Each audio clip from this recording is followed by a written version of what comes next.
we got court updates before we get out of here. Tom McKay here with all three Davids. I got David Van, SoonerPolitics.org, David Oldham, ConstitutionalGrounds.com, and Dave D'Ambroso at Dave D'Ambroso on Facebook. What if else? You're throwing it open, just if you're watching right now, let us know how the audio is. Especially in comparison to the rest. I haven't been watching the board, but I need to know what we need to do to really. Well, I need to quit screaming and banging on my mic. It's going to sound like a screaming champ. Besides that, tag team.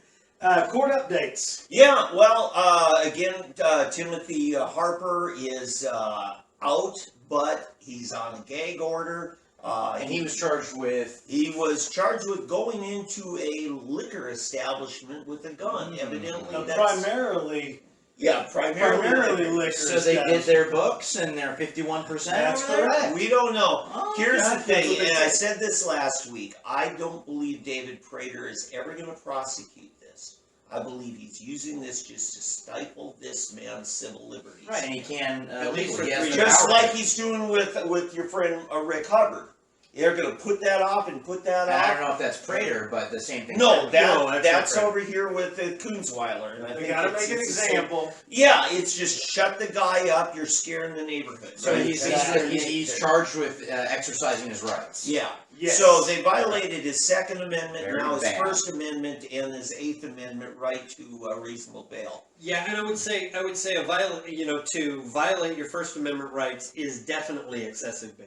Yeah. To say you can't speak anymore is definitely excessive because, again, to your point, what do we possess What's bail that is more priceless than our What's rights? bail set at for murderers and child rapists? Yes. I believe his has exceeded a number of this. That's disgusting. So, Well, and this is all before he's ever had a day in court to have received due process of law. Right. So that's the Tim Harper. I've got another one. Okay. This is going to be interesting. D'Ambroso and I talked in our pre-show.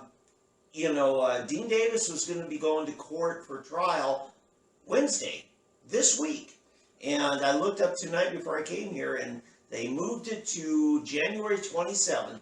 Now, folks, if you ever thought a DUI trial, misdemeanor now, they dropped the felonies, misdemeanor. If you ever thought it was going to be exciting, this one will be exciting. I had a liberal attorney here tell me that a speeding ticket is not a misdemeanor. It's a citation in most cities. Okay. All right. Yeah. That's right. So I think if it gets to a high, like if you go through a school zone at a certain rate, you can get worse. If you got the speed stripes on your car and it's really loud. Stuff like that.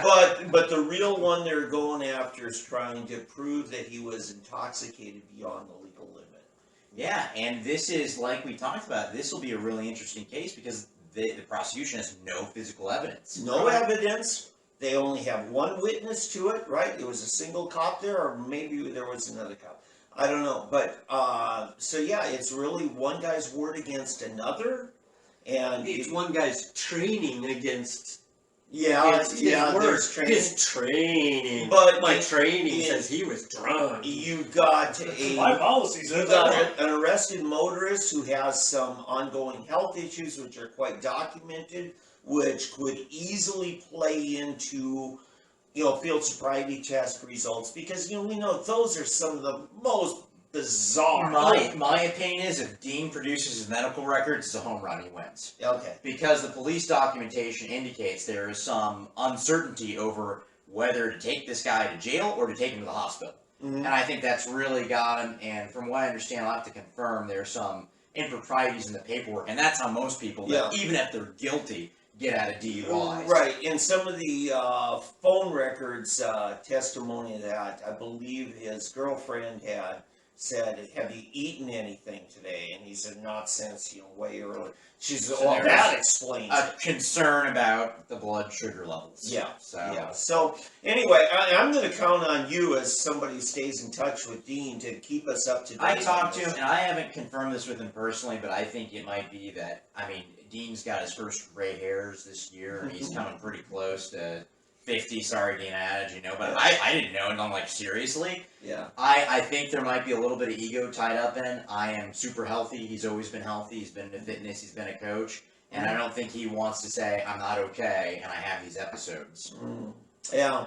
You know, and you and I both know, the Freedom Index, which is Southern Sooner Politics produced, he was our top freshman in the legislature.